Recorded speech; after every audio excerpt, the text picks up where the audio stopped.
Assalamualaikum warahmatullahi wabarakatuh. Perkenalkan, saya Bobi Fajar Ainurizal dari bagian sumber daya manusia. Pada kesempatan kali ini saya akan memberikan lesson learner dari kegiatan webinar Sadar Budaya Risiko yang berjudul Bersahabat dengan Risiko.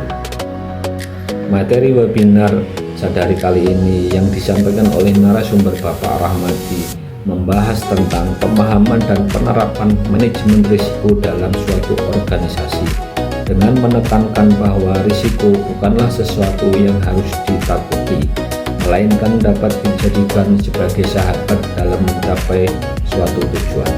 Risiko didefinisikan menurut ISO 31000/2018 sebagai suatu ketidakpastian yang dapat mempengaruhi dari pencapaian sasaran.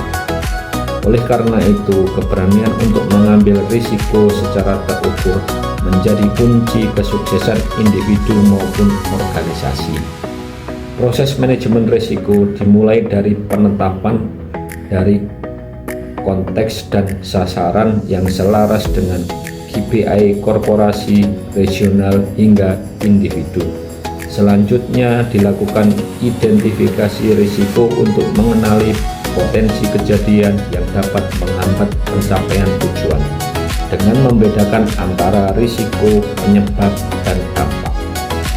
Risiko yang telah diidentifikasi kemudian dianalisis berdasarkan tingkat kemungkinan atau likelihood dan tingkat dampak atau impact, baik secara kualitatif, kuantitatif maupun semi kuantitatif, sehingga diperoleh tingkat risiko inheren dan risiko residual.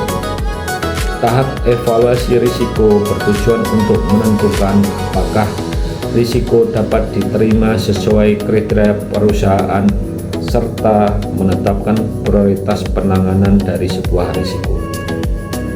Pengelolaan risiko dilakukan melalui strategi menerima, membagi, mengurangi atau menghindari risiko, baik untuk risiko negatif maupun mengoptimalkan risiko positif. Seluruh proses ini dilengkapi dengan monitoring dan evaluasi berkelanjutan agar pengelolaan risiko tetap efektif.